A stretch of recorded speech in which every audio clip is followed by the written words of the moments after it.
ഓരോ ദിവസത്തിലുള്ള സാക്ഷ്യങ്ങൾ കേൾക്കുമ്പോഴും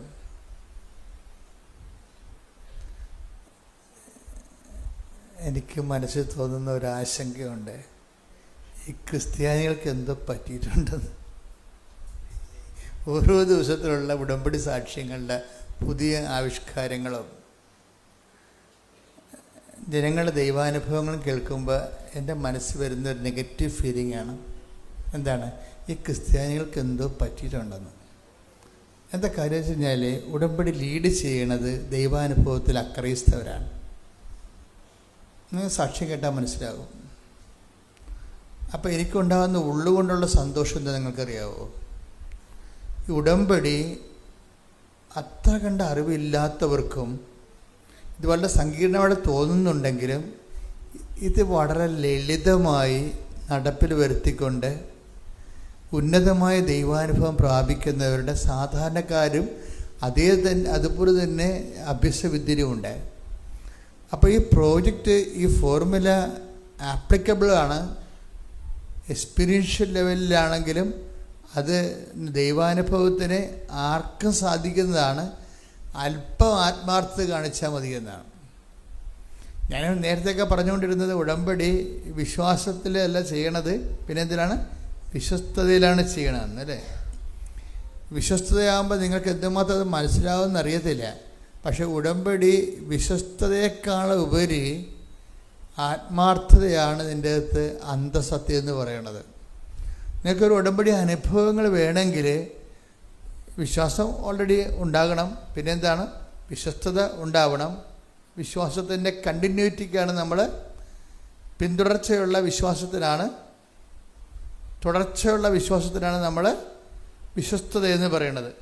പക്ഷേ ഉടമ്പടി പെട്ടെന്ന് ഒരു പ്രസൻസ് ഫീൽ ചെയ്യണമെങ്കിൽ, കാര്യം നിങ്ങൾക്ക് സൗഖ്യം വന്നെന്ന് ഒരു സാക്ഷ്യങ്ങൾ കേട്ടാൽ, ഇപ്പോൾ ക്യാൻസർ 4th സ്റ്റേജ് സുഖപ്പെട്ടു, ലിവർ ക്യാൻസർ സുഖപ്പെട്ടു എന്നൊക്കെ പറഞ്ഞാലും ഞാൻ അത്ര കണ്ട് ശ്രദ്ധിക്കത്തില്ല. അത് സ്വാഭാവികമായിട്ട് സംഭവിക്കുന്ന കാര്യങ്ങളാണ്.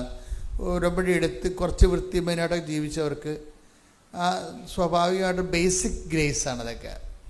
പക്ഷേ നിങ്ങൾക്ക് പ്രസൻസ് ഫീൽ ചെയ്തതെന്ന് പറഞ്ഞാൽ ഞാൻ ഉടനെ അത് ശ്രദ്ധിക്കും. കാര്യം മറ്റു പ്രാർത്ഥനാ രൂപങ്ങളിൽ നിന്നും ഉടമ്പടിക്കുള്ള തനത്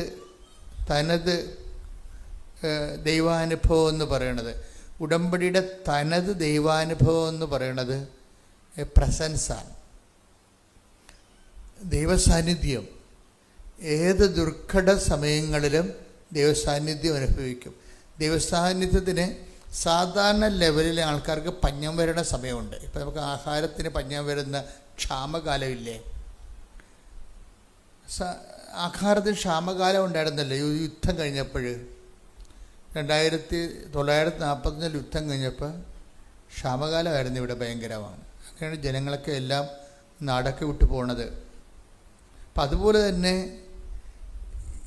ആധ്യാത്മിക ജീവിതത്തിലും ക്ഷാമകാലം ഉണ്ടാകും. ദൈവാനുഭവം ഒരു പ്രാർത്ഥനയ്ക്ക് ഒരു ഉത്തരവും കിട്ടാത്ത രീതിയിൽ ഇങ്ങനെ പ്രാർത്ഥിച്ച് ഇങ്ങനെ പോകുന്നില്ലാതെ ഒരു അടയാളം കാണാത്ത കാലം, അതിന് ക്ഷാമകാലമാണ്. പക്ഷേ ഈ ക്ഷാമകാലത്ത് പോലും ഉടമ്പടിയിൽ ആത്മാർത്ഥതയായിട്ട് ജീവിക്കുന്നവർക്ക് ഒരു പ്രസൻസ് എങ്കിലും ഫീൽ ചെയ്യും. അവർക്ക് മൊത്തം ഒരു ക്ഷാമകാലത്തേക്ക് പോകത്തില്ല. അപ്പോൾ എനിക്ക് പലപ്പോഴും തോന്നിയിരിക്കുന്നത്, എനിക്ക് എല്ലാവരോടും അപേക്ഷിക്കാനുള്ളത്, ഇതൊരു അപേക്ഷയായിട്ട് കരുതിയാൽ മതി, ആത്മാർത്ഥത കാണിക്കാൻ നോക്കണം ഉടമ്പടിയോട്. നിങ്ങളൊരു ഉടമ്പടിയാണ്, ദൈവവുമായിട്ട് ഒരു പരസ്പരമുള്ള ധാരണയിൽ ഒരു കമ്മിറ്റ്മെൻറ്റാണ്. നിങ്ങൾ ദൈവസന്നിധിയിലൊരു കമ്മിറ്റ്മെൻറ്റ് നടത്തിയിരിക്കുകയാണ്. എന്താണ് അതിനെ പറഞ്ഞ? പ്രതിബദ്ധത, സമർപ്പണം നടത്തിയിരിക്കുകയാണ്. അതിൽ നിങ്ങൾ കുറേ കാര്യങ്ങൾ ദൈവസന്നിധി ഏറ്റെടുത്തിട്ടുണ്ട്. അതിൻ്റെ കാരണങ്ങൾ, പ്രതിബദ്ധതയുടെ കാരണങ്ങൾ ഒരിക്കലും നിങ്ങളുടെ ഭൗതികം ആവശ്യമായിരിക്കരുത്, ദൈവം തന്നെയായിരിക്കണം. മനസ്സിലായോ? ഇല്ലേ? ജോലി ലഭിക്കാനോ വീട് വിൽക്കാനോ വസ്തു ലഭിക്കാനോ കടങ്ങൾ മാറാനോ അതിൽ നിന്ന് ഉടമ്പടി വരെ നിങ്ങൾക്ക് അങ്ങനെയൊക്കെ ചിന്തിക്കാം. ഉടമ്പടി കൃപാസനത്തിൽ വന്നു ഉടമ്പടി എടുക്കുന്നവരെ നിങ്ങൾക്ക് ഭൗതിക കാര്യങ്ങൾ ചിന്തിക്കാൻ പറ്റും. പറഞ്ഞ മനസ്സിലായാലും ശ്രദ്ധിച്ച് കേൾക്കണം. കൃപാസനത്തിൽ വന്ന് ഉടമ്പടി എടുക്കുന്നവരെ നിങ്ങളുടെ ജോലി, കടങ്ങൾ പരിഹരിക്കുക, ജോലി കിട്ടുക, വിവാഹം കഴിക്കുക, വീട് വെക്കുക, അങ്ങനെ നിങ്ങളെ അലട്ടുന്ന പ്രശ്നം എന്താണ് അത് കൃപാസനത്തിൽ വന്ന് ഉടമ്പടി എടുക്കുന്നവരെ നിങ്ങൾക്ക് അതിനെക്കുറിച്ച് ആലോചനപ്പെടാനും ആശങ്കപ്പെടാനും പറ്റും. പക്ഷെ once you get into the covenant, നിങ്ങൾ ഒരിക്കൽ ദൈവമായിട്ടൊരു ബന്ധം, ഉടമ്പടി ബന്ധമായി കഴിഞ്ഞാൽ പിന്നീട് നിങ്ങൾ ആശങ്കപ്പെടേണ്ടത് ദൈവത്തോടുള്ള ബന്ധത്തിൽ തന്നെയാണ്. എന്താണ്?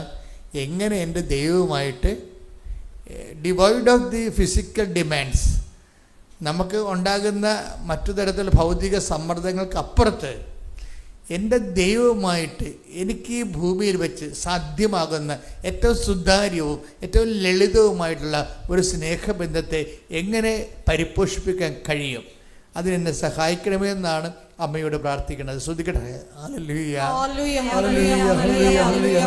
യൂട്യൂബിൽ സാക്ഷ്യം ആണ്ടാണെന്നറിയാവോ? ഒരു അപ്പനും മകനും 100% അന്ധര. അപ്പോൾ ഈ അപ്പനും മകനും ആൾക്കാരെ കയറിയിരിക്കണം. അപ്പോൾ അവർ പറയുന്ന കാര്യം അവിടെ അന്ധത സുഖപ്പെടുത്തണമെന്നല്ല പറയണത്. അവർ പറയുന്ന കാര്യം രസമാണ്. അത് എഴുതിയിരിക്കുന്നത് മുഴുവനും ആ കമൻസുകളെല്ലാം പറഞ്ഞ മാതാവേ ഇനി ഇവർ ആൾക്കാരെ വരുമ്പോൾ ഇവിടെ കണ്ണ് തുറന്ന് കൊടുക്കണേ എന്നാണ് ആൾക്കാർ കമൻറ്റ് ചെയ്തിരിക്കുന്നത്. പക്ഷെ അവരതല്ല പറയണത്. അവർ അപ്പനും മകനും 100% അന്ധരാണ്. അവർ ആൾക്കാരെ കയറി നിൽക്കണം. അവർ പറയണത് അവരുടെ ഉടമ്പടി അനുഭവങ്ങളെക്കുറിച്ചാണ് പറയണത്. അതെന്ത് സംഭവിച്ചു കഴിഞ്ഞാൽ മകന് അവന് 9ാം ക്ലാസ്സിലെത്തിയപ്പോൾ അവൻ പറഞ്ഞു എനിക്ക് കമ്പ്യൂട്ടർ സയൻസ് പഠിക്കണമെന്ന് പറഞ്ഞു. ഓക്കെ, അവർ അന്ധരാണെങ്കിൽ അവരുടെ ആഗ്രഹങ്ങൾ കണ്ടില്ലേ. അപ്പോൾ അവർ തോറ്റിട്ടില്ലെന്നല്ലേ, ജീവിതത്തിൻ്റെ മുമ്പിൽ തോറ്റു കൊടുക്കാൻ തയ്യാറല്ലെന്ന്. ശ്രദ്ധിക്കട്ടെ. ഹല്ലേലൂയ. ജീവിതത്തിൻ്റെ വലിയ ഒരു പസ്സില് കൊട്ടത്തേങ്ങ പോലെ കൈകാര്യം ചെയ്യാൻ പറ്റാത്തൊരു വിഷയമാണ്. എന്താ കാര്യം? സ്ക്രീൻ കാണാൻ പാടില്ലാത്തവൻ, കമ്പ്യൂട്ടറിൻ്റെ സ്ക്രീൻ കാണാൻ പാടില്ലാത്തവൻ എങ്ങനെ കമ്പ്യൂട്ടർ സയൻസ് പഠിക്കണത്? അത് നോൺസെൻസ് അല്ലേ? നോൺസെൻസ് ആണെങ്കിലും അവർ അതിനൊരു സെൻസും ഇല്ലെങ്കിലും ആ മകനത് ആഗ്രഹിക്കുക. അപ്പോഴപ്പം പറയണത് നമുക്ക് അമ്മയോട് പറയാവുന്ന പറയണത്.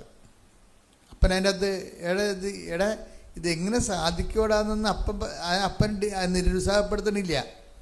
വിശ്വാസിക്കുണ്ടാകുന്ന പ്രശ്നം എന്താണെന്ന് വെച്ച് കഴിഞ്ഞാൽ വിശ്വാസി ഓട്ടോമാറ്റിക്കായിട്ട് അവന് ഉണ്ടാകുന്നൊരു ഗുണം എന്താണ്? പ്രത്യാശ ഉണ്ടാകും.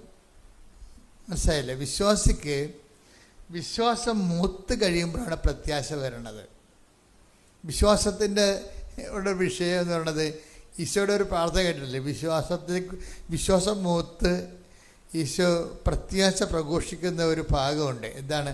പിതാവേ അങ്ങേക്ക് എല്ലാം സാധ്യമാണ് എന്ന് പറഞ്ഞ് take the word of God. ശ്രുതിക്കട്ടെ. ഹല്ലേലൂയ ഹല്ലേലൂയ ഹല്ലേലൂയ ഹല്ലേലൂയ. യേശുവേ നന്ദി, യേശുവേ സ്തുതി, യേശുവേ ആരാധന ആരാധന.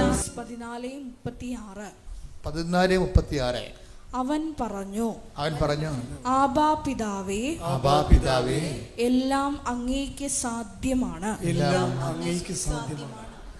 വിഷയം അതായത് മുമ്പേ കാണുന്ന വിഷയങ്ങൾ എന്താണ്? കർത്താവ് പറയുന്നത് സാധ്യമെങ്കിൽ ഈ പാനപാത്രം എന്നിൽ നിന്ന് നീക്കിക്കളയണമെന്നുള്ള ആ ദുർഘട നിമിഷങ്ങളിലും ദൈവത്തിന് അനന്ത സാധ്യതയെ പ്രഘോഷിക്കാനുള്ള സാധ്യതയാണ് വിശ്വാസം നൽകുന്നത്. വിശ്വാസത്തിൽ നിന്നാണ് ഈ പ്രത്യാശ വരുന്നത്. പ്രത്യാശ എന്ന് പറഞ്ഞാൽ എല്ലാ വിഷയങ്ങളെയും വിശ്വാസം സ്നേഹത്താൽ ഈ കടുക് എണ്ണയിൽ വറയിടുന്ന പോലെ വിശ്വാസം സ്നേഹത്താൽ മൂക്കും. അതാണ് സ്നേഹത്താൽ പ്രവർത്തനക്ഷമമായ വിശ്വാസം എന്ന് പറയുന്നത്. Take the word of God. ശ്രുതിക്കട്ടെ. ഹല്ലേലൂയ ഹല്ലേലൂയ ഹല്ലേലൂയ. യേശുവേ ആരാധന ആരാധന. യേശുവേ നന്ദി, മഹത്വം ആരാധന. ഗലാത്യ 5:6 എന്തെന്നാൽ യേശുക്രിസ്തുവിൽ വിശ്വസിക്കുന്നവർക്ക് പരിച്ഛേദനമോ അപരിച്ഛേദനമോ കാര്യമല്ല. സ്നേഹത്തിലൂടെ പ്രവർത്തന നിരതമായ വിശ്വാസമാണ് സുപ്രധാനം. ഞാൻ ഇടയ്ക്ക് നിങ്ങളോട് പറയാറുണ്ട്, ഉടമ്പടിയുടെ ഇന്ധനം എന്ന് പറയുന്നത് ഇതാണ്. എന്താണ്? സ്നേഹത്താൽ പ്രവർത്തനക്ഷമമായ വിശ്വാസം, സ്നേഹത്താൽ പ്രവർത്തനക്ഷമമായ പ്രത്യാശ. അപ്പം ഇവിടുത്തെ ഇപ്പം നമ്മൾ പെട്രോൾ കൊണ്ട് പ്രവർത്തനക്ഷമമായ കാറ്, ഏവിയേഷൻ ഓയിൽ കൊണ്ട് പ്രവർത്തനക്ഷമമായ എയ്റോപ്ലെയിൻ എന്നൊക്കെ പറഞ്ഞ പോലെ സാങ്കേതിക ജ്ഞാനമാണിത്. നമ്മുടെ ഇതിലുള്ള വിശ്വാസം വരണത്, എൻ്റെ മക്കൾ ശ്രദ്ധിക്കണം, ഉടമ്പടി ഒരു പരസ്പര ബന്ധമാണല്ലേ. അപ്പോൾ ഈ പരസ്പര ബന്ധത്തിൽ ഗിയർ ചേഞ്ച് ചെയ്യും. First gear, second gear, third ഗിയറിലോട്ട് പോകുമ്പോൾ സ്നേഹം, വിശ്വാസം, പ്രത്യാശ, സ്നേഹം. പക്ഷേ എങ്കിലും ഈ വിശ്വാസം എന്ന് പറയുന്ന ആദ്യത്തെ ഫസ്റ്റ് ഗിയറിന് അത് സ്നേഹത്തിലാണ് വർക്ക് ചെയ്യേണ്ടത്, അല്ല ബുദ്ധിയിലല്ല. വിശ്വാസത്തിൻ്റെ പ്രത്യേകത എന്ന് പറയുന്നത് ബിബ്ലിക്കൽ ഫെയ്ത്ത് എന്ന് പറയണത്, അത് ആ ബിബ്ലിക്കൽ ഫെയ്ത്ത് വർക്കൗട്ട് ചെയ്യണത് സ്നേഹത്താലാണ്. ബിബ്ലിക്കൽ ഹോപ്പ് വർക്ക് ചെയ്യണതും സ്നേഹത്താലാണ്. അപ്പോൾ ബേസിക്കായിട്ട് നമ്മുടെ മുമ്പിലുള്ള ചലഞ്ച് എന്താണ്? What is our basic challenge? അടിസ്ഥാനപരമായി നമ്മുടെ മുമ്പിലുള്ള ഉണ്ടാകുന്ന വെല്ലുവിളി എന്താണ്? സ്നേഹിക്കുക എന്നുള്ളതാണ്. ആരെ സ്നേഹിക്കുക? ദൈവത്തെ എന്തിനാണ് നിങ്ങൾ ഉടമ്പടി എടുത്തതെന്ന് ചോദിച്ചാൽ, എൻ്റെ മക്കളെ, ഏത് പച്ചപ്പാതയിലേക്ക് നിങ്ങളെ കണ്ണും പൂട്ടി പറയാൻ പറ്റണം. എന്താണ്? ദൈവത്തെ സ്നേഹിക്കാൻ. കൈയടിച്ച് ശ്രദ്ധിക്കട്ടെ.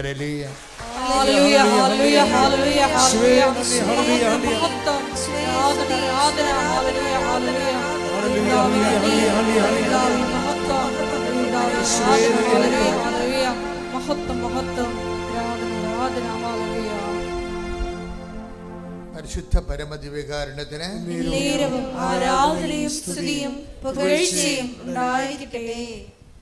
അപ്പം എന്തിനാണ് നിങ്ങൾ ഉടമ്പടി എടുത്തെന്ന് ചോദിച്ചു കഴിഞ്ഞാൽ ഒറ്റ ഉത്തരവേ ഉള്ളൂ. എന്താണ്? ദൈവത്തെ എല്ലാവരും ദൈവത്തെ സ്നേഹിക്കുന്നുണ്ട്. നമ്മൾ വിശേഷവിധിയായാണ് ദൈവത്തെ സ്നേഹിക്കുന്നത്. മനസ്സിലായാൽ? എല്ലാവരും ദൈവത്തെ സ്നേഹിക്കുന്നില്ലേ? പക്ഷെ നമ്മൾ ഉടമ്പടിയിലേക്ക് വരണത് എന്തിനാണ്? വിശേഷവിധിയായി. ഒന്ന് പറഞ്ഞേ, വിശേഷവിധിയായി ദൈവത്തെ സ്നേഹിക്കാൻ. അതെന്താ അങ്ങനെ പറയണമെന്ന് ചോദിച്ചു കഴിഞ്ഞാൽ, എന്താ വെച്ചാൽ ഇങ്ങനെ പറയണമെന്ന് ചോദിച്ചു കഴിഞ്ഞാൽ, ദൈവം അത് ആഗ്രഹിക്കുന്നുണ്ട്. അതാണ് എൻ്റെ ഉത്തരം. എന്താണ് വിശേഷവിധിയായി എന്ന് പ്രത്യേകം പറയാൻ കാര്യം എന്താണെന്ന് ചോദിച്ചാൽ, ദൈവത്തിൻ്റെ മൈൻഡ് സെറ്റ് അങ്ങനെയാണ്. എന്താണ് വിശേഷവിധിയായി? 5:46 എടുത്ത് ശ്രുതികട. ഹല്ലേലൂയ,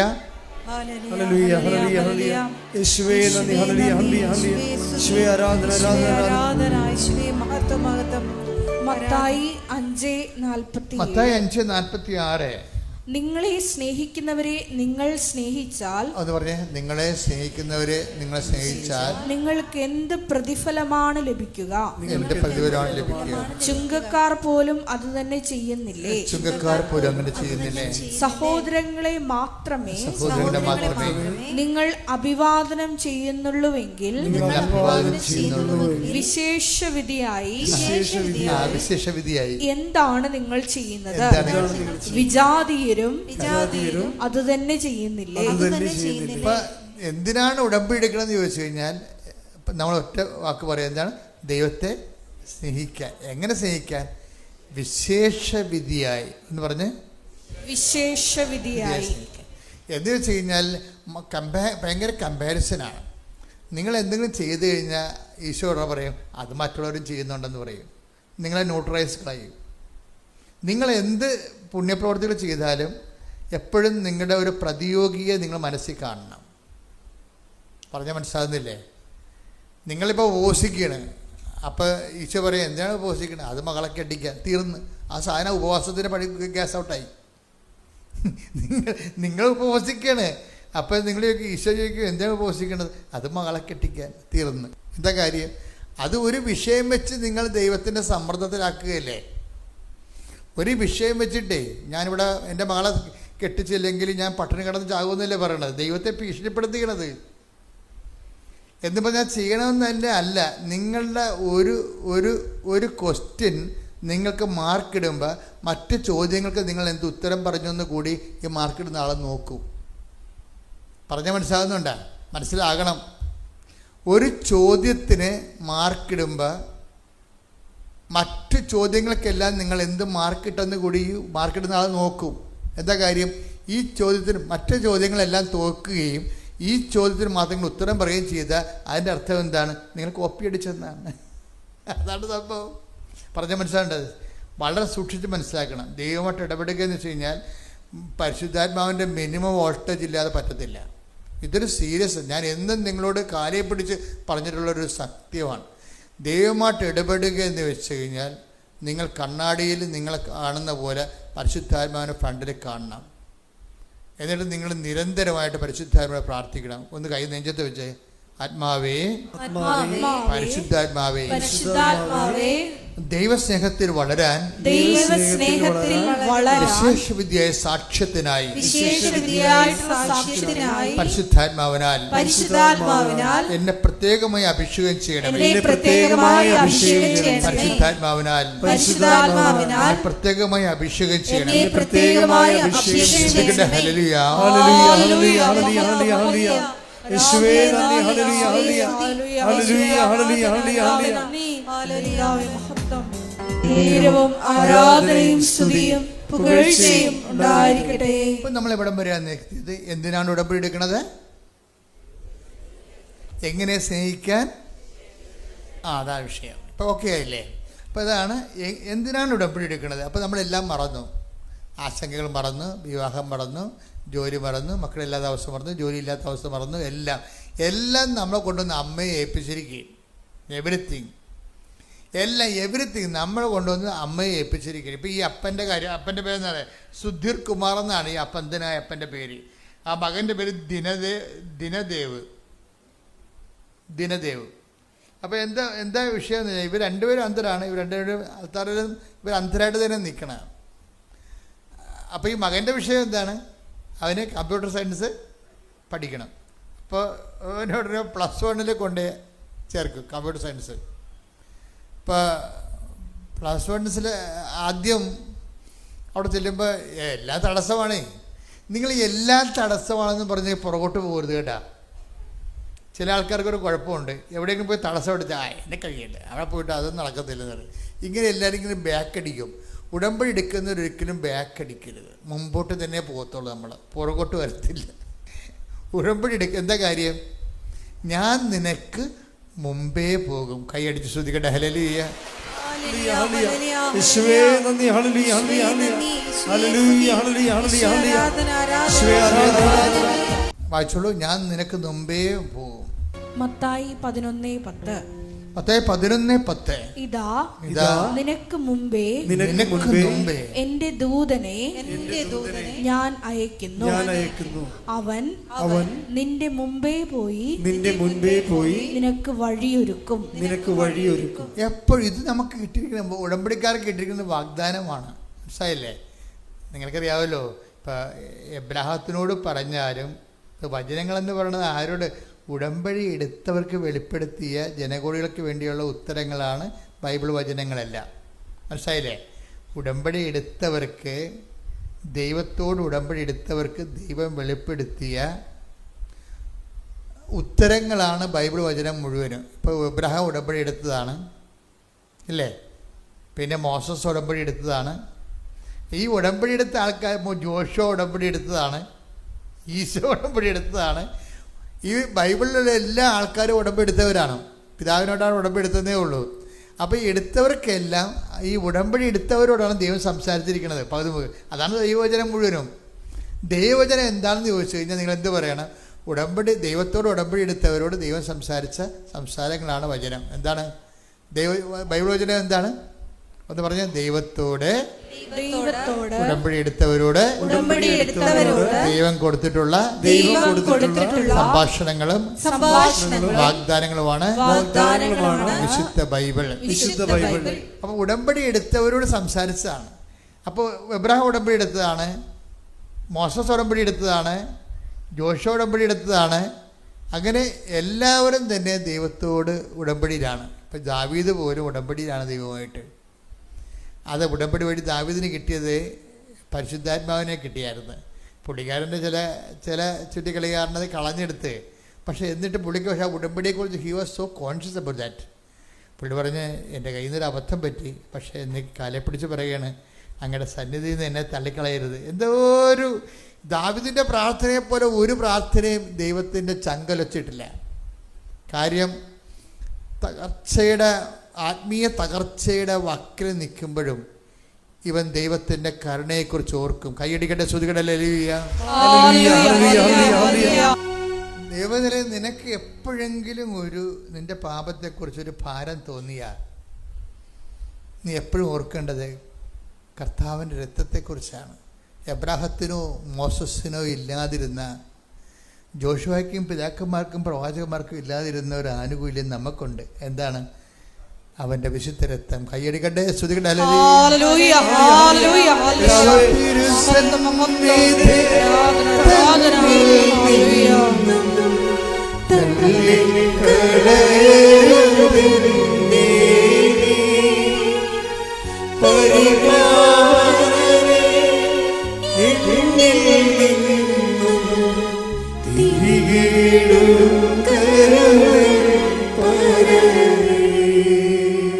ദാവീദ് പോലും പ്രാർത്ഥിക്കുമ്പോൾ അവൻ്റെ കൊലപാതകവും വ്യഭിചാരവും നടന്നിട്ടുള്ള മനുഷ്യനാണ്. രാജാക്കന്മാരുടെ കാലത്ത് ഈ പൊളിറ്റീഷ്യൻസിന് ഒത്തിരിയേറെ എപ്പോഴും ഇതുപോലെയുള്ള സംഘർഷങ്ങളും തിന്മയിലേക്ക് പോകാനുള്ള സാധ്യത ഉണ്ടാവും. അങ്ങനെ ഒരു പൊളിറ്റീഷ്യനായിരുന്നു ഈ ദാവീദ്. അങ്ങനെ ദാവീദ് വീണു പോയതാണ്. പക്ഷേ വീണു പോകുമ്പോഴും ഈ അത്യാഹിതത്തിൻ്റെ ആഴങ്ങളിൽ നിന്നുകൊണ്ടും ദൈവത്തിൻ്റെ കരുണയെക്കുറിച്ച് ദാവീദിന് ഒരു പ്രാർത്ഥന കിട്ടിയത് വരാൻ പോകുന്ന യേശുവിലൂടെ ദൈവം നൽകുന്ന ക്ഷമയുടെ അടിസ്ഥാനത്തിലാണ് പിതാവായ ദൈവം ദാവീദിനോട് പൊറുക്കണത്. ശ്രദ്ധിക്കട്ടെ, ഹല്ലേലൂയ.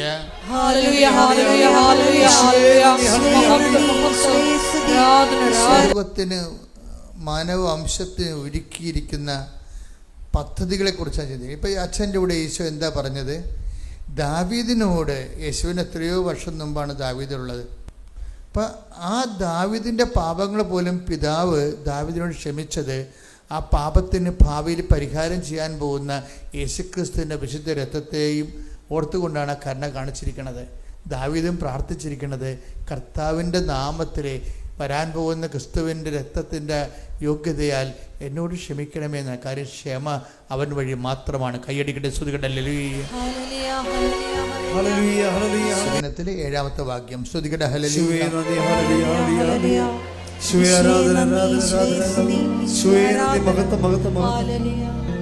അവിടുത്തെ പുത്രനായ അവിടുത്തെ പുത്രനായ യേശുവിന്റെ രക്തം എല്ലാ പാപങ്ങളിൽ നിന്ന് നമ്മെ ശുദ്ധീകരിക്കുന്നു. ഇപ്പൊ അക്രൈസ്തവ സഹോദരങ്ങൾ ഇവിടെ ഉണ്ട്. അവർക്ക് കുമ്പസാരിക്കാനുള്ള യാതൊരു സാധ്യതയുമില്ല, അല്ലേ? അവർ കാര്യം സഭയുടെ കൗദാശിക നീറുറവയിലേക്ക് അവർ വന്നിട്ടില്ല. പക്ഷെ അതുകൊണ്ട് തന്നെ അവർക്കൊരു സാധ്യത എന്താണ്? നിങ്ങളെപ്പോഴും പറയേണ്ടത് ക്രിസ്തുവിൻ്റെ രക്തത്തെ പ്രതി എന്നോട് ക്ഷമിക്കണമെന്ന് പറയണം. It's very simple. ക്രിസ്തുവിൻ്റെ രക്തത്തെ ഓർത്തുകൊണ്ട്. കാര്യം ലോകത്തിലുള്ള എല്ലാ പാപക്ഷമയും ചെയ്തിരിക്കുന്നത് അതിൻ്റെ പരിഹാരം ചെയ്ത ആളിൻ്റെ നാമത്തിലാണ്. ശ്രദ്ധിക്കട്ടെ, ഹല്ലേലൂയ.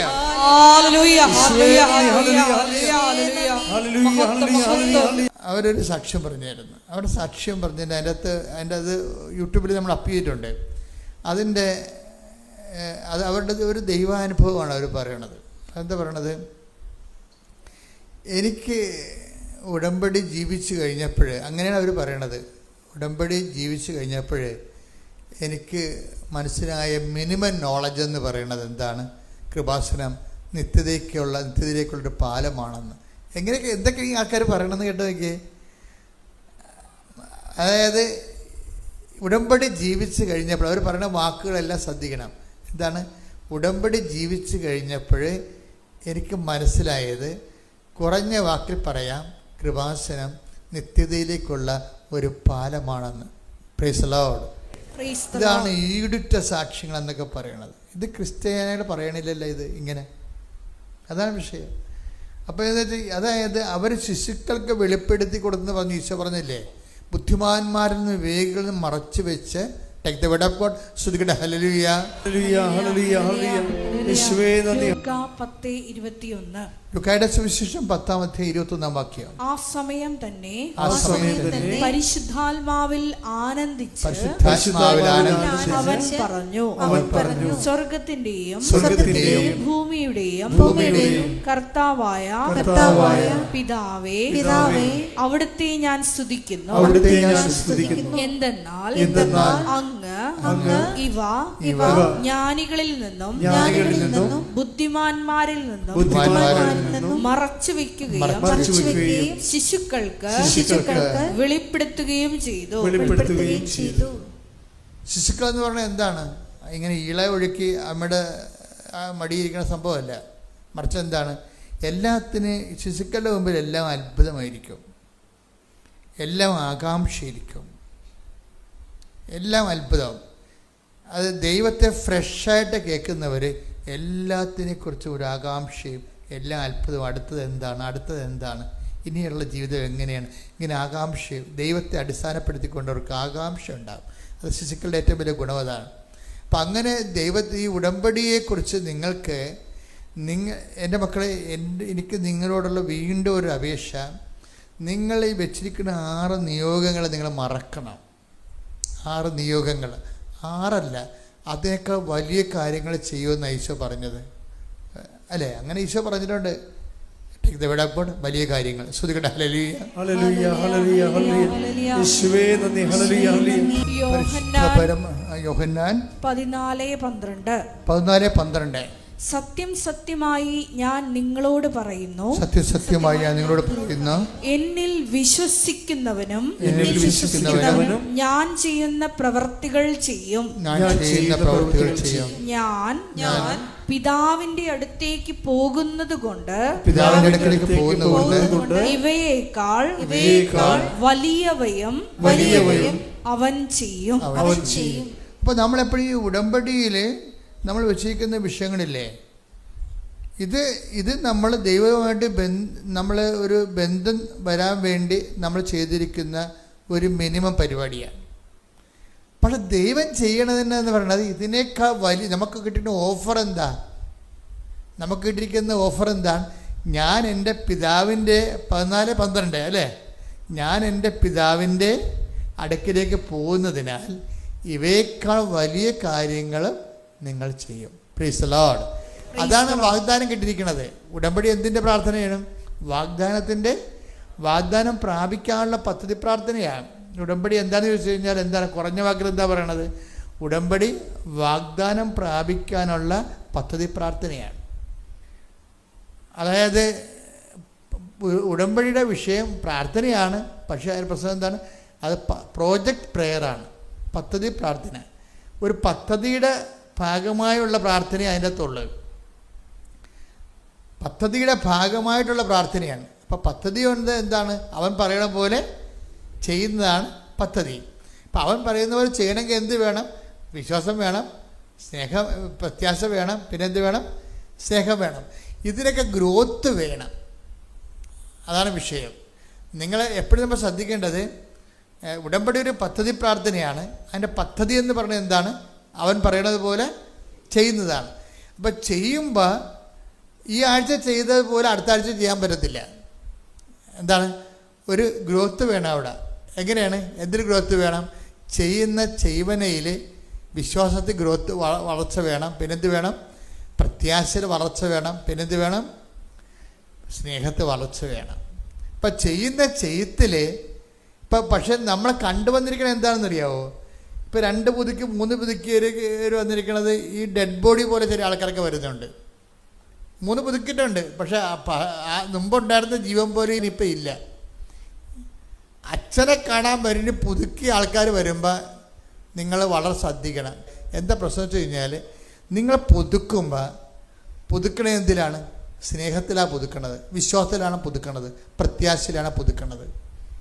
അതനുസരിച്ച് ഒരു ഗ്രോത്ത് വന്നിരിക്കണം ശരിക്കും. ഇപ്പം ഈ റിനിയുടെ സാക്ഷ്യം കേട്ട് കഴിഞ്ഞാൽ നമ്മൾ കണ്ണ് നിറഞ്ഞു പോകും. അവൾ പറയണത്, എനിക്ക് ഈ വചനം കേൾക്കണമെന്ന് പറയുമ്പോഴേ ഒന്ന് നോക്കണേ, ഫസ്റ്റ് ടൈം വന്ന് ഉടമ്പടി വന്ന ആൾക്കാരാണ് പറയണത്. എന്താ പറയുക, എനിക്ക് ഈ വചനം ഇപ്പോൾ കുറച്ച് ദിവസം പുതുക്കി കഴിഞ്ഞപ്പോൾ മനസ്സിലായത്, എനിക്ക് ഈ വചനം കേൾക്കണമെന്ന് തോന്നുമ്പോൾ തൊഴുത്തിൽ നിന്ന് അഴിച്ചു വിടുന്ന ആടുകളുടെ കൊതിയാണെന്ന്. അപ്പം തൊഴുത്തിൽ നിന്ന് അഴിച്ചു വിടുമ്പോൾ ആടുകളെല്ലാം കൂടി പെട്ടെന്ന്, ആട് വളർത്തുന്നവർക്ക് മനസ്സിലാവും, അവർ കലക്ക വെള്ളത്തിലേക്ക് ഓടും, പുല്ലിലേക്ക് ഓടും, എന്തൊരു ഉശിരിപ്പോടും അവർ എന്തൊരു ഇത് പോണത്. അപ്പം വചനം കേൾക്കണമെന്ന് പറയുമ്പോൾ പ്രത്യേക ഉത്സാഹവും പ്രത്യേക പ്രസരിപ്പുമാണ്. അല്ലാതെ ഇനിയിപ്പോൾ ധ്യാനം കൂടണമല്ല, ഇപ്പം നമ്മൾ പറയോ ഇന്ന് ഞാൻ ഉടമ്പടി എടുത്താണല്ലോ, ഇനിയിപ്പോൾ ഇന്ന് ചൊവ്വാഴ്ച അല്ലേ, അപ്പോൾ ഇന്ന് ഞാൻ ഓൺലൈനിൽ ധ്യാനം കൂടണമല്ല, ഇങ്ങനെ ചോദിക്കുമ്പോൾ അളിഞ്ഞ മോന്ത വെക്കും. എന്താ പറയുക, ഇത് ഉടമ്പടി എടുക്കരുതായിരുന്നു നിങ്ങൾ വയറ്റിപ്പഴപ്പിന് വേണ്ടി എന്തോ ഉണ്ടാക്കാൻ വന്നിരിക്കുകയാണ്. This is not right. ഇതെന്ന് പറഞ്ഞാൽ ഒരു ദൈവത്തിലേക്കുള്ള ഒരു ചലഞ്ചാണിത്. കാരണം നിങ്ങൾക്ക് പിറകെ വന്നവർ ഇന്ന് നിങ്ങളുടെ മുമ്പിൽ എത്തിയിരിക്കുന്നത്, അതിന് നിങ്ങൾ സമാധാനം പറയേണ്ടി വരും. നിങ്ങളുടെ പിറകിൽ കിടന്നിരുന്ന ആൾക്കാർ നിങ്ങളുടെ മുമ്പിൽ എത്തിയിരിക്കുന്നു ദൈവസ്നേഹത്തിലും സുവിശേഷ സാക്ഷ്യത്തിലും. അതുകൊണ്ട് തന്നെ എപ്പോഴും നമ്മുടെ മുമ്പിലെ ഓരോ ഉടമ്പടി പുതുക്കൽ കഴിയുമ്പോൾ പുതിയ പ്രസരിപ്പ്. നിങ്ങൾക്കറിയാവില്ല, ദൈവത്തിന് പണ്ട് മുതലുള്ള ഓഫറിംഗ് ആണ് ഈ പുതിയ തൈലം എന്നൊക്കെ പറയണത്. ഓരോ പുതുക്കലിലും പുതിയ തൈലമാണ് തരണത്. അത് പുതിയ ഉടമ്പടി തൈലം എന്നല്ല പറഞ്ഞത്, പുതിയ അഭിഷേകം, പുതിയ സാധ്യതകളും പുതിയ സഹനങ്ങളെ അതിജീവിക്കാനുള്ള പുതിയ അഭിഷേകം. അത് ഓഫറുള്ളതാണ്. 92:10 എടുത്തേ സങ്കീർത്തനം ശ്രുതിക്കട്ടെ. ഹല്ലേലൂയ ഹല്ലേലൂയ ഹല്ലേലൂയ ഹല്ലേലൂയ ഹല്ലേലൂയ. യേശുവേ നന്ദി. ഹല്ലേലൂയ ഹല്ലേലൂയ ഹല്ലേലൂയ.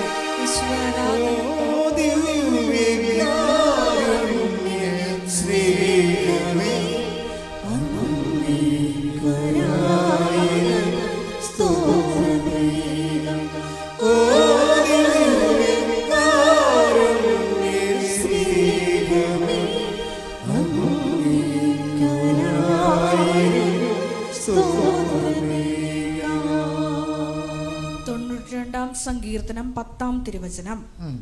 എന്നാൽ അവിടുന്ന് എന്റെ കൊമ്പ് കാട്ടുപോത്തിന്റെ കൊമ്പ് പോലെ ഉയർത്തി. അവിടുന്ന് എന്റെ മേൽ പുതിയ തൈലം ഒഴിച്ചു. അപ്പൊ ദൈവത്തിന്റെ ഒരു പരിപാടി എന്താണെന്ന് അറിയാവാ, നമ്മുടെ കൊമ്പ് എന്തുകൊണ്ട് എന്താണ്? പവറാണ്, ശക്തിയാണ്. അതായത് എപ്പോഴും നമ്മൾ ശ്രദ്ധിക്കണം, ഉടമ്പടിയിലൂടെ ലഭിക്കുന്ന ആൾക്കാരുടെ. ഇപ്പം തന്നെ സുധീറിൻ്റെ കുമാറിൻ്റെ സാക്ഷ്യം എന്താ? അയാളുടെ കൊമ്പ് ദൈവം ഇങ്ങനെ കാട്ടുപോത്തിൻ്റെ കൊമ്പ് പോലെ ഉയർത്തു വന്ന് വെച്ച് കഴിഞ്ഞാൽ അയാളുടെ പവർ ഉയർത്തി, ശക്തി ഉയർത്തി. ദൈവത്തോട് കൂടെ നിൽക്കുന്നവൻ്റെ ശക്തി ഇങ്ങനെ കൂടിക്കൊണ്ടേയിരിക്കും. അങ്ങനെ ശക്തി കൂടെ കൊണ്ടിരിക്കാൻ കാര്യം എന്താണ്? പ്രസാദമാണ്.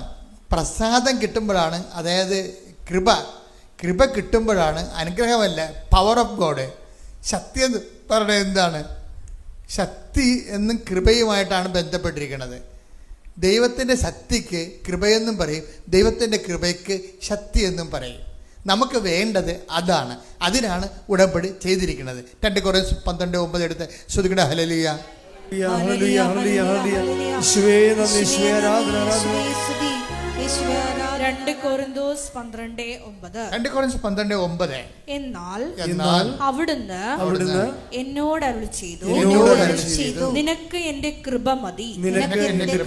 എന്തെന്നാൽ ബലഹീനതയിലാണ് എന്റെ ശക്തി പൂർണ്ണമായി പ്രകടമാകുന്നത്.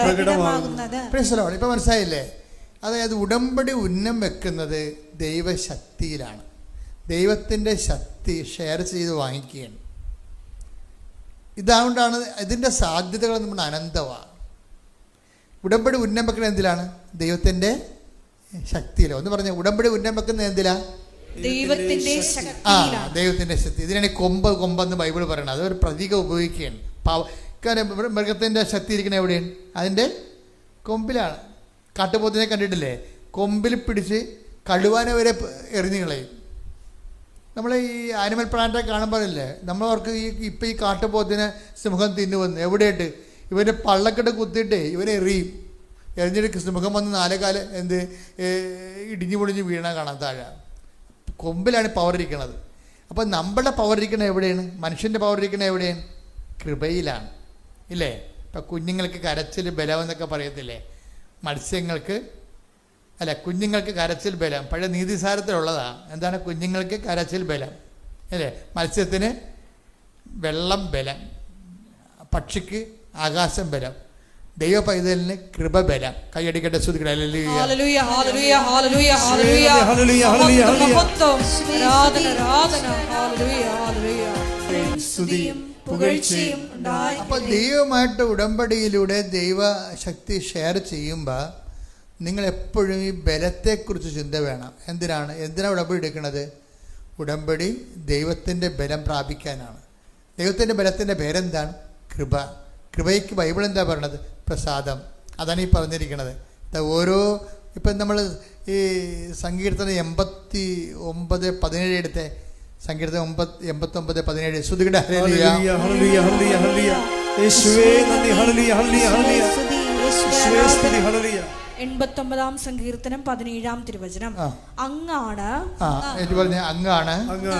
അവരുടെ ശക്തിയും മഹത്വവും, അവരുടെ ശക്തിയും മഹത്വവും. അങ്ങയുടെ പ്രസാദം കൊണ്ടാണ്, പ്രസാദം കൊണ്ടാണ് ഞങ്ങളുടെ കൊമ്പ് ഉയർന്നു നിൽക്കുന്നത്. ആ കൊമ്പ് ഉയർത്തുന്നത് എങ്ങനെയാണ്? പവർ ഉണ്ടാക്കണത് എങ്ങനെയാണ്?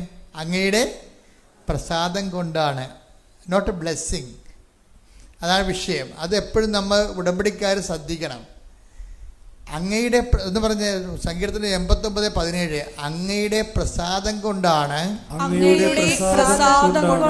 അങ്ങയുടെ കൃപ കൊണ്ടാണ് ഞങ്ങളുടെ ശക്തി ഉയർന്നു നിൽക്കുന്നത്. അപ്പൊ ശക്തിപ്പെടണമെങ്കിൽ നമുക്ക് എന്ത് വേണം? നമുക്ക് ഉപരി ശക്തി ധരിക്കണമെങ്കിൽ എന്ത് വേണം? കൃപ വേണം. കൃപയ്ക്ക് നമ്മൾ എന്താ ചെയ്യണത്? ഇവിടെ അവൻ പറയണത് പോലെ നമ്മൾ ചെയ്യും. അപ്പം അതിൻ്റെ ഉദ്ദേശം എന്താണ്? അനുഗ്രഹമല്ല, ബ്ലെസ്സിങ്സ് അല്ല. ബ്ലെസ്സിങ്സ് എന്ന് പറയുന്നത് ഇഫക്റ്റാണ്. എന്ത് സംഭവിക്കാം? 6 കാര്യങ്ങളല്ല, ചിലപ്പോൾ 600 കാര്യം സംഭവിക്കും. മനസ്സിലായില്ലേ? 6 കാര്യങ്ങളല്ല, ചിലപ്പോൾ അത് അടിസ്ഥാനപരമായിട്ട് ഇട്ടിരിക്കുന്നതാണ്. 600 കാര്യങ്ങൾ സംഭവിക്കും. എന്താ കാര്യം? അത് ഓഫറിങ്ങിൽ ദൈവത്തിൻ്റെ വാഗ്ദാനത്തിലുള്ളതാണ്. ഞാൻ എൻ്റെ പിതാവിൻ്റെ അടുക്കിലേക്ക് പോകുന്നതുകൊണ്ട് വലിയ കാര്യങ്ങൾ നിങ്ങൾ കാണും, ചെയ്യുമെന്ന് പറയണം എൻ്റെ കാര്യം. അപ്പം ഈ അനുഗ്രഹങ്ങൾക്ക് അറുതിയില്ല ശരിക്കും. ഇപ്പം തന്നെ അത് ഏത് അവസ്ഥയിലും നമുക്ക് ആർജിക്കാൻ പറ്റും. നമുക്ക് ഈ മിനിമം ബന്ധം ഉണ്ടായാൽ മതി. ഏത് അനുഗ്രഹവും ഏത് അവസ്ഥയിലും നമുക്ക് ആർജിക്കാം. എന്താണ്? ഈ ബന്ധം ഉണ്ടായാൽ മതി. ഇപ്പം അയാൾ കണ്ണ് കാണാം, അപ്പനും മകനും കണ്ണ് കാണാൻ പാടില്ല. ആർക്കൊക്കെയാണ്? സുധീർ കുമാറിനും മകൻ ദിനദേവനും കണ്ണ് കാണാൻ പാടില്ല. അവൻ പറഞ്ഞത് എന്താണ്? അവർക്ക് പബ്ലിക് കമ്പ്യൂട്ടർ എഞ്ചിനീയറിംഗ് പഠിക്കണം. അങ്ങനെ അവർ കൊണ്ടുപോയി. അപ്പോൾ അവർ പറഞ്ഞു അഡ്മിഷൻ കണ്ണ് കാണാൻ പാടാത്തവർക്ക് അഡ്മിഷൻ തരുന്നതെന്ന് പറഞ്ഞു. സ്വാഭാവികമാണ്. അപ്പോൾ അവർ ഭയങ്കര സങ്കടമായി. അപ്പൻ എന്തോ ജോലിക്ക് പോകുന്നുണ്ട്, അന്ധനാണെങ്കിലും ജോലിക്ക് പോകുന്നുണ്ട്. 100% അന്ധനാണേ. അയാൾക്ക് പറ്റുന്ന ജോലിക്ക് അയാൾ പോകുന്നുണ്ട്. പോയിട്ട് ഒരു മകനിങ്ങനെ ദുഃഖം പിടിച്ചിരിക്കുകയാണ്. അവൻ്റെ സ്വരം കേൾക്കണില്ല അപ്പന്. അപ്പം എന്നാ പറ്റി? നീ ഇല്ല ഇവിടെ? ഉണ്ടപ്പാ, അവർ അഡ്മിഷൻ തരികയില്ലെന്ന് പറഞ്ഞെന്ന് പറയും. അപ്പോഴീ ഉടനെ അപ്പം പറയും, അത് മാതാവല്ലേ പറയേണ്ടത്, അവരാണോ പറയേണ്ടതെന്ന് ചോദിക്കും. ഇതൊക്കെയാണ് പ്രശ്നം. ഇതൊക്കെ പ്രശ്നം തന്നെയാണ്. പെട്ടെന്ന് തന്നെ റെസ്പോൺസ് കണ്ടില്ലേ? അവർ അഡ്മിഷൻ തരികയില്ലെന്ന് ആരാ പറയേണ്ടത്? അവരല്ലല്ലോ പറയേണ്ടത്. ഞാൻ ഉടമ്പടി എടുത്തിട്ടുണ്ട്, അത് മാതാവല്ലേ പറയേണ്ടത്. വൈകുന്നേരം അപ്പം ഈ മനുഷ്യന് ഒറ്റക്കിരുന്ന് ജവമാലയല്ലേ അക്രൈസനാണെന്ന് പറയണം കേട്ടോ. ആ വിഷയം ഓരോ ആൾക്കാർ കയറി പോണ പോക്ക് കണ്ടില്ലേ? ഇതെങ്ങോട്ടാണ് പോകണമെന്ന് അറിയത്തില്ലേ? അവർ സത്യസന്ധമായിട്ടും ആത്മാർത്ഥമായിട്ട് ഉടമ്പടിയിലേക്ക് വരണതേ. അവർ ചെയ്യണ കണ്ണും പൂട്ട് ചെയ്യണം. അത് മാതാവല്ലേ പറയേണ്ടത്, അവരാണോ പറയേണ്ടതെന്ന്. കാരണം ഞാൻ ഉടമ്പടിത്തിരിക്കുന്നത് അവരുമായിട്ടല്ല, അമ്മയുമായിട്ടാണ്. അമ്മ പറയട്ടെ. അമ്മ ഇവൻ കൊന്തയിലേക്ക് കഴിയുമ്പോൾ പറയുമ്പോൾ അതിന് ചട്ടം ഉണ്ടാകാൻ തിരക്കാൻ പറയാൻ പറഞ്ഞ്. പരിശുദ്ധാത്മാവിലല്ല അമ്മ നിറഞ്ഞിരിക്കണത്. അപ്പം പരിശുദ്ധാത്മാവിനെ കൊടുത്തിട്ട് അമ്മ പറയും, അവന് ബോധം കൊടുത്തത് അതിന് ഏത് ചട്ടം വഴിയാണ് എൻ്റെ മകന് അഡ്മിഷൻ കൊടുക്കാത്തതെന്ന് അവരോട് ചോദിക്കാൻ പറഞ്ഞു. ഇവൻ രാവിലെ പോയിട്ട് അപ്പം പോയിട്ട് നേരെ പ്രിൻസിപ്പൾ സാറേ ഏത് ചട്ടം വഴിയാണ് എൻ്റെ മകന് അഡ്മിഷൻ തരത്തില്ലെന്ന് നിങ്ങൾ പറയണത്? ആ ചട്ടം ഏതാണെന്ന് എന്നോട് പറയണമെന്ന് പറഞ്ഞു. അവർ പബ്ബ അടിക്കും. ചട്ടം ഒന്നിനും ഇല്ല. അഡ്മിഷൻ കൊടുക്കും ഉടനെ. ആ മകന് ഉടനെ അഡ്മിഷൻ എഴുതി കൊടുക്കും. സംഗതി ഒരു വിഷയം ദൈവ പൈതൽ സോൾവ് ചെയ്യുന്ന രീതി കണ്ടില്ലേ? ഞാൻ എന്താ നിങ്ങളോട് പറഞ്ഞത്? ഞാൻ നിനക്ക് മുമ്പേ എൻ്റെ ദൂതനെ അയക്കുമെന്ന് അതിനർത്ഥം എന്താ? നമ്മൾ മുന്നോട്ടേ പോകത്തുള്ളൂ, പുറകോട്ട് പോകത്തില്ലെന്നാണ്. ശ്രുതികട്ടെ ഹല്ലേലൂയ.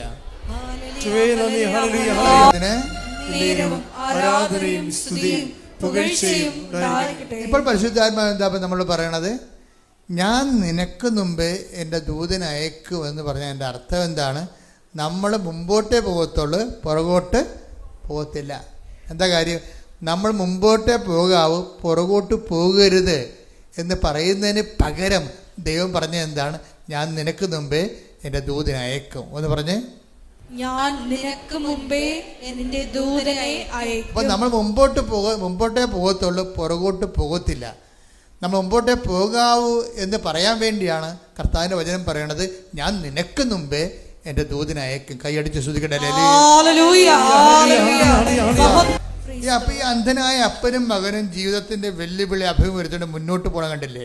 ഉടമ്പടിയിൽ അമ്മയുടെ കൈ പിടിച്ചുകൊണ്ട് മുമ്പോട്ട് പോവുകയും അവൻ +1 പാസ്സായി, കമ്പ്യൂട്ടർ എഞ്ചിനീയറിങ്.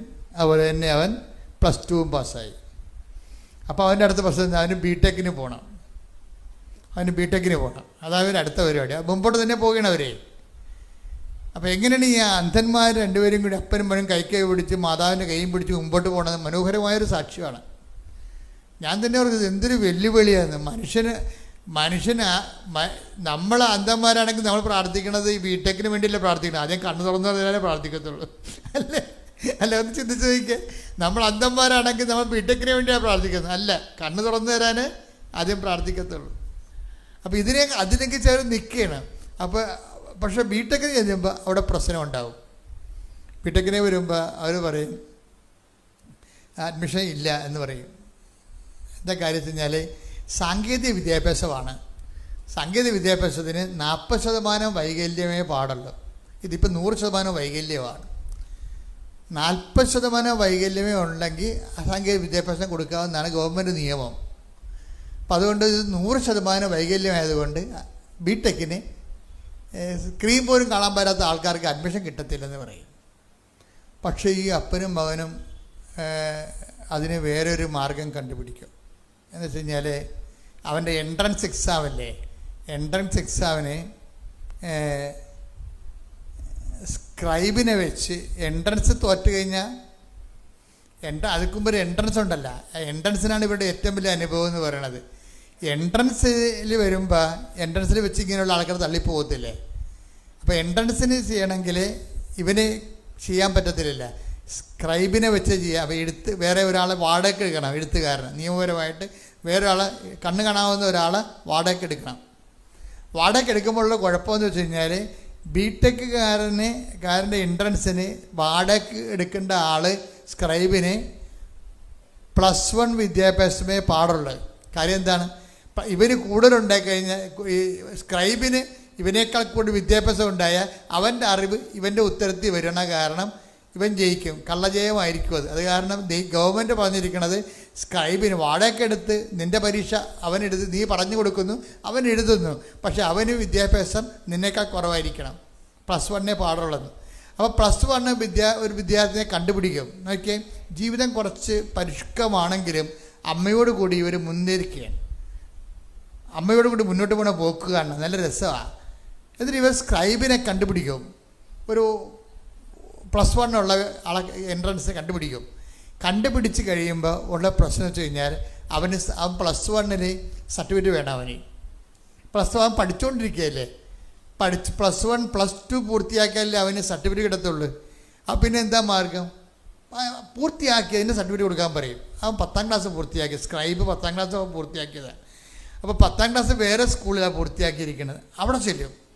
അവിടെ ചെന്ന് പറയും, സാറേ സ്ക്രൈബിന് വേണ്ടിയാണ് ഇവൻ 10ാം ക്ലാസ് ഇവിടെ പഠിച്ചതാണെന്ന് സർട്ടിഫിക്കറ്റ് തരണമെന്ന് പറയും. അപ്പോൾ ഹെഡ് മാസ്റ്റർ പറയും, ഇവൻ ഇപ്പം പഠിക്കുന്ന സ്കൂളിൽ നിന്ന് മേടിക്കുക, ഇവിടെ പണ്ട് പഠിച്ചതാണ്, അതിൻ്റെ സർട്ടിഫിക്കറ്റ് ഇപ്പം തരാൻ പറ്റത്തില്ലെന്ന് പറയും. എന്തെല്ലാം നോക്കി, ഈ രണ്ടുപേരും അന്ധന്മാരാണ്.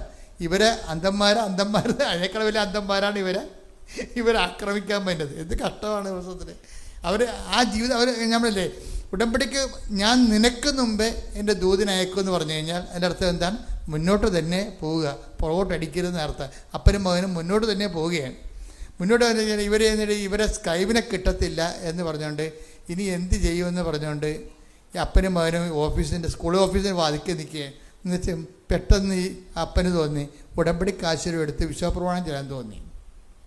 അപ്പോൾ ഇവരെ പുറത്താക്കി അവർ കൊടുക്കത്തില്ലെന്നും പറഞ്ഞ്. എന്നിട്ട് ഇവർ സ്കൂളിൻ്റെ വരാന്ത ചെയ്യുന്നുണ്ട്. അപ്പൻ ഉടനെ ഈ അന്ധനായ അപ്പൻ ആ ഉടമ്പടി കാശുരം എടുത്തിട്ട് തിരുമ്മി വിശ്വാസപ്രമാണം ചെല്ലും. വിശ്വാസപ്രമാണം ചൊല്ലിക്കൊണ്ട് ഇങ്ങനെ കണ്ണുടച്ച് വിശ്വാസപ്രമാണം ചെല്ലുമ്പോൾ പറയണേ, എനിക്ക് ഗ്ലൂക്കോമ വന്നാണ് എൻ്റെ 100% കണ്ണ് പോയത്. അത് ഭയങ്കര സാക്ഷ്യമാണത്. എനിക്ക് ഗ്ലൂക്കോമ വന്നാൽ 100% കണ്ണ് പോയത്. അപ്പോൾ അത് കരയാൻ പറ്റത്തില്ല, ഈ കണ്ണീരില്ല. പക്ഷേ ഞാൻ ഈ വിശ്വാസപ്രമാണം തിരുമ്മിയപ്പോൾ എൻ്റെ കണ്ണിൽ നിന്ന് കണ്ണുനീര് വന്ന്.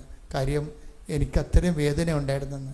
ഞാനിങ്ങനെ കണ്ണീരിട്ട് നിൽക്കുന്ന സമയത്ത് പെട്ടെന്ന് ഒരു പാദസ്വരം പോലെ ഒരു സ്വരം കേട്ട്, പിന്നെ മുല്ലപ്പൂവിൻ്റെ ഒരു മണം എന്നെ കടന്നുപോയെന്ന്.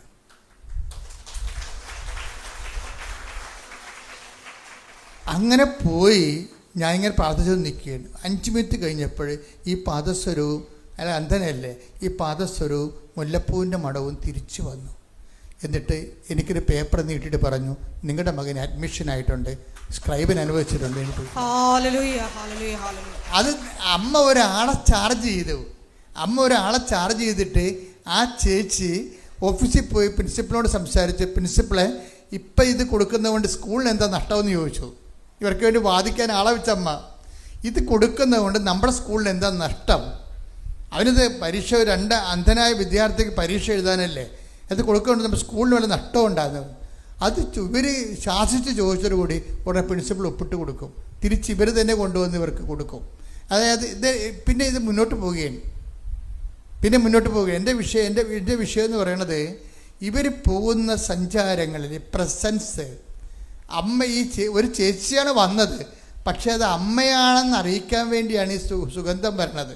പ്രസൻസ്, ഞാൻ പറഞ്ഞില്ലേ, പ്രസൻസ് എപ്പോഴും ഭയങ്കര സീരിയസ് ആണ്. നമ്മൾ സീരിയസ് ആണെങ്കിൽ ദൈവം 3 ഇരട്ടി സീരിയസ് ആയിരിക്കും. ഞാൻ അതാണ് പഠിച്ചത് ഉടമ്പടിയിൽ നിന്ന്. നമ്മൾ സീരിയസ് ആണെങ്കിൽ ദൈവം 3 ഇരട്ടി സീരിയസ് ആയിരിക്കും. ദൈവം ആഗ്രഹിക്കണം എന്താണെന്നറിയാമോ? നമ്മളൊന്ന് സീരിയസ് ആകാൻ വേണ്ടിയാണ്, ആത്മാർത്ഥമാകാൻ വേണ്ടി. ദൈവത്തിന് നമ്മളെ ആഗ്രഹിക്കണമെന്നുണ്ട്, അനുഗ്രഹിക്കണമെന്നുണ്ട്. പക്ഷെ അനുഗ്രഹിക്കാൻ പറ്റിയ ആത്മാർത്ഥത നമ്മുടെ കയ്യിലില്ല. അതാണ് ഒരു പ്രശ്നം. അത് നിങ്ങളൊന്ന് ചിന്തിക്കണേ. കാര്യം ഈ മനുഷ്യനോട് അലക്സസ്റ്റിൻ ചോദിച്ചു, ഈ കണ്ണും വെച്ചുകൊണ്ട് എന്ത് പ്രേക്ഷിത പ്രവർത്തനമാണ് ചെയ്യണമെന്ന് ചോദിച്ചു. അപ്പോൾ അയാൾ പറഞ്ഞു, ഞാൻ 10 കെട്ട് പത്രം ഒരാളെയും വിളിച്ചുകൊണ്ട് പോയി കൊടുത്തെന്ന്.